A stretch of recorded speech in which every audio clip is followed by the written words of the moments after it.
PSL এ রিশাদের পারফরমেন্সে প্রতিপক্ষ ছাড়খাড়। Franchise ক্রিকেটে টাইগারদের সুদিন দেখছেন হান্নান সরকার। সাদা পোশাকে জিম্বাবুয়ের মিশন এখন সিলেট টাইগারদের কাছে। সালাউদ্দিনের প্রত্যাশা পজিটিভ ক্রিকেট।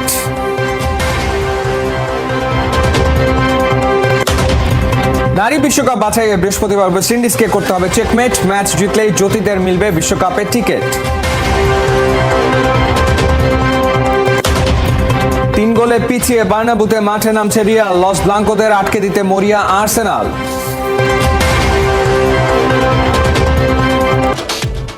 কোয়েটার পর করাচি কিংস ম্যাচ বদলায়নি শুধু রিশাদের ব্রিলিয়ান্ট বোলিং। দলের মালিক থেকে সতীর্থ সবাই বুধ এই লেগির পারফরমেন্সে সেই মুগ্ধতা ছুঁয়ে গেছে বাংলাদেশের সাবেক ক্রিকেটার ও নির্বাচক হান্নান সরকারকেও। তার ভাষ্য, এই লেগি পারফরমেন্স বৈশ্বিক ফ্র্যাঞ্চাইজি টুর্নামেন্টগুলোতে কদর বাড়াবে টাইগার ক্রিকেটারদের। বিস্তারিত থাকছে রায়ান আহমেদের রিপোর্টে।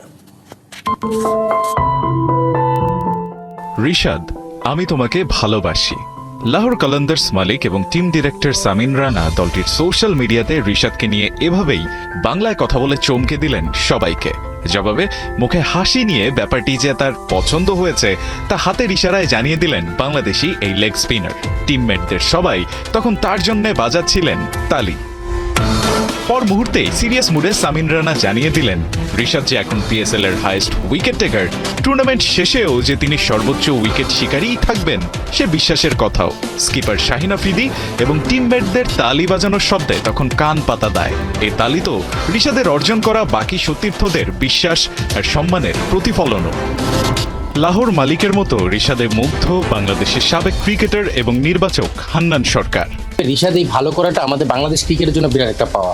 আমার খুবই ভালো লাগছে। তো রিশাদ এই পারফরমেন্সটা যেমনটা উপভোগ করছি, আরো ভালো লাগছে যে বাংলাদেশ ক্রিকেটে আমার মনে হয় যে সেটা একটা পজিটিভ ইম্প্যাক্টও দেখা যাবে। তার এমন দাপটে পারফরম্যান্স ভবিষ্যতে বিশ্বের বিভিন্ন ফ্র্যাঞ্চাইজি লিগগুলোতে টাইগার ক্রিকেটারদের খেলার সম্ভাবনা কতটুকু বাড়াবে খোলাসা করেছেন সে বিষয়টাও। সাকিব মুস্তাফিজ ভালো করার পরে আইপিএল আমাদের আরো কিছু প্লেয়ারকে নিয়ে চিন্তা ভাবনা করেছিল, সুযোগ পেয়েছিল। ঠিক একইভাবে রিশাদ এই ভালো করাটা আমাদের বাংলাদেশ ক্রিকেটের জন্য বিরাট একটা পাওয়া। বিকজ আমি শিওর যে বাংলাদেশি প্লেয়ারদের উপর ট্রাস্টটা বাড়বে। মানে আমাদের রিশাদের এই পারফরমেন্সটা নিশ্চিতভাবেই পিএসএল এই টুর্নামেন্টে বা যে কোনো ফ্র্যাঞ্চাইজি টুর্নামেন্টে অন্য ফ্র্যাঞ্চাইজিগুলো এখন চিন্তা করবে বাংলাদেশি প্লেয়ারদের দিকে তাকানো যায়, তাদেরকে পিক করা যায়। কোয়েটা গ্ল্যাডিয়েটার্সের পর করাচি কিংসকে ঘুরিয়ে দেওয়ার পেছনে আরেকবার যে হাত আছে বাংলাদেশি এই লেগ স্পিনারের। তার স্পিন বিষে নীল হয়েই তো তাসের ঘরের মতো ভেঙে পড়েছে করাচির ব্যাটিং লাইন আপ।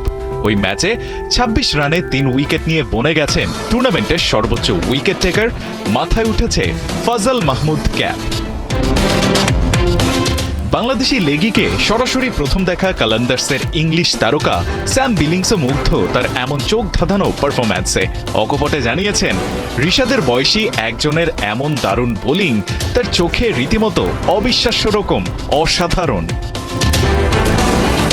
সব মিলিয়ে টাইগার এই লিগই পিএসএল এর শুরুটা যেভাবে করেছেন তার ধারাবাহিকতা ধরে রাখতে পারলে শুধু সতীর্থ কিংবা ফ্র্যাঞ্চাইজি মালিক না, টুর্নামেন্ট শেষ হওয়া অবধি গোটা পাকিস্তানের ক্রিকেট প্রেমীদেরও মন যে তিনি জয় করে ফেলবেন তা হয়তো বলাই যায়। রায়ান আহমেদ। আবারও সিলেটে টেস্ট জয়ের স্বপ্ন নিয়ে হাজির জিম্বাবুয়ে। ওদের ভেঙে চুরে দিতে ভিন্ন ভিন্ন ছক এঁকেছে টাইগারদের টিম ম্যানেজমেন্ট। ক্রিকেটারদের কাছে খেলার উন্নতি ও পজিটিভ ক্রিকেট দেখতে চান সহকারী কোচ সালাউদ্দিন।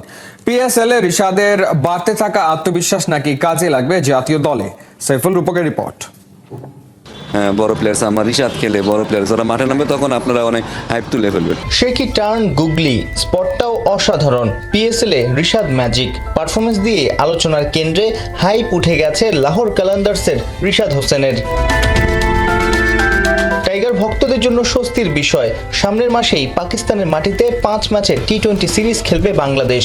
লাল সবুজ জার্সির অ্যাসাইনমেন্টের আগে দারুণ এক প্রস্তুতি তো হচ্ছেই, নিশ্চয়ই উঠতি এই তারকাকে আরো পরিণত করবে পাকিস্তান সুপার লিগের মঞ্চ। বিশ্বাস জাতীয় দলের সিনিয়র সহকারী কোচ মোহাম্মদ সালাউদ্দিনের। আফগানিস্তান নিয়ে আপনারাই বলেন যে আফগানিস্তান অনেক বড় টিম হয়ে গেছে। আসলে খুব বেশি তো রেজাল্ট খুব বেশি করে নাই, তারপরে আপনারা নিজেরাই বলেন, কারণ আপনারা ওই রশিদ খানকে আইপিএলে দেখেন, নবীকে হয়তো আইপিএলে দেখেন, আমাদের কোনো ছেলেকে দেখেন না। তাই ওরা যখন মাঠে নামবে তখন আপনাদের মনে হয় যে ওরা অনেক বড় প্লেয়ার হয়ে গেছে।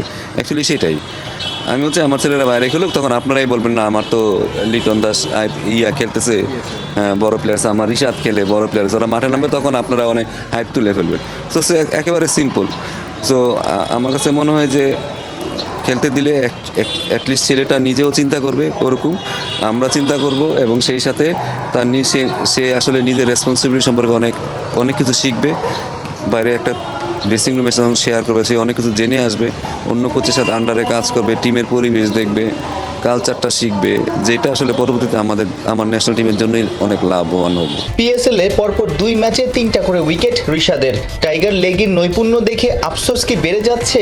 পিএসএল এ যাওয়ার জন্য তর্কি আর সইছে না নাহিদ রানার? হয়তো ছক আঁকছেন সিলেটে জিম্বাবুয়েকে দ্রুত ভেঙে চুরে দিয়ে পাকিস্তানে যাবেন পিএসএল মাতাতে। যদিও জিম্বাবুয়ে ছেড়ে কথা বলার দল নয়, ভেন্যুটা যখন সিলেট, জয়ের সুখস্মৃতির কারণে টাইগারদের থেকে সফররতরাই বেশি আত্মবিশ্বাসী হওয়ার কথা। 2024-এ ঘরের মাঠে খেলা 4টা টেস্টেই পর্যুদস্ত হয় বাংলাদেশ। টাইগার টিম ম্যানেজমেন্ট চায় মাঠের খেলার উন্নতি। ইমপ্রুভমেন্ট দেখতে পাচ্ছি, সেটা হচ্ছে স্পেশালি মেন্টাল সাইড, ছেলেরা অনেক আগের চেয়ে অনেক বেটার, এবং সব কিছু তারা এখন ব্যক্তিকেন্দ্রিক চিন্তা থেকে বের হয়ে তারা টিমের চিন্তা করতেছে, সেটা দেখে অবশ্যই ভালো লাগতেছে। আমার মনে হয় ছেলেরা বুঝতে পারছে যে আসলে আমরা আসলে এই স্টেজে আসলে আমরা থাকতে চাই না। এটা আসলে বোঝানোর দায়িত্ব হয়তো আমাদের, বাট এটা যে তারা বুঝতে পারছে যে আমরা যে স্টেজে আছি এটা থেকে আসলে আমাদের পরিত্রাণ পাইতেই হবে, এবং এটা থেকে হয়তো আমাদের সামনের দিকে আগাইতে হবে, এবং তারা নিজের ইমপ্রুভমেন্টের ব্যাপারে সবসময় চেষ্টা করে, যথেষ্ট সচেতন। এবং আমি যেটা খেয়াল করে দেখছি যে এখন আগে যেমন একটা সময় ছিল ছেলেদের জোর করে হয়তো জিমে পাঠানো হতো, কিন্তু এখন কিন্তু তাদেরকে সবাই নিজের ফিটনেসের ব্যাপারে, নিজের খাদ্যাভ্যাসের ব্যাপারে, নিজের প্র্যাকটিসের ব্যাপারে সবাই কিন্তু অনেক সচেতন। তো এইগুলোই আসলে একটা সময় কালচারটা যখন চেঞ্জ হয়ে যাবে তখন হয়তো আরও ভালো অবস্থায় যাবো আমাদের। প্রথম টেস্ট খেলতে বুধবার দুপুরে সিলেটে এসেছে জিম্বাবুয়ে দল।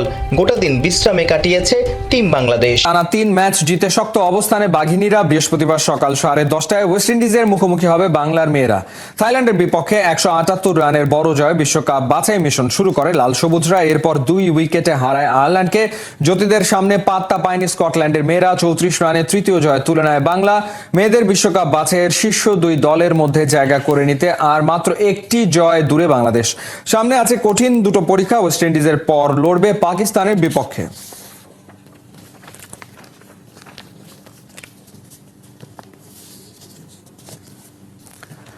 ঢাকা প্রিমিয়ার লিগে এবার 6 দলে জমজমাট লড়াই। সুপার লিগে বৃহস্পতিবার থেকেই শুরু হচ্ছে মাঠের খেলা। আবাহনী, মোহামেডান সহ 3টা ভিন্ন ম্যাচে মাঠে নামবে 6 দলই।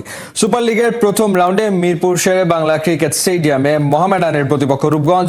একই দিনে বিকেএসপি 3 নম্বর মাঠে ডিফেন্ডিং চ্যাম্পিয়ন আবাহনী খেলবে অগ্রণী ব্যাংকের বিপক্ষে। বিকেএসপির আর এক ভেন্যুতে গাজী ক্রিকেটার্সের প্রতিপক্ষ গুলশান। ইনজুরির কারণে মোহামেডানের হয়ে সুপার লিগে খেলা হচ্ছে না তাসকিন আহমেদের, তাই দলের শক্তি বাড়াতে মুস্তাফিজকে দলে টেনেছে সাদা কালোরা।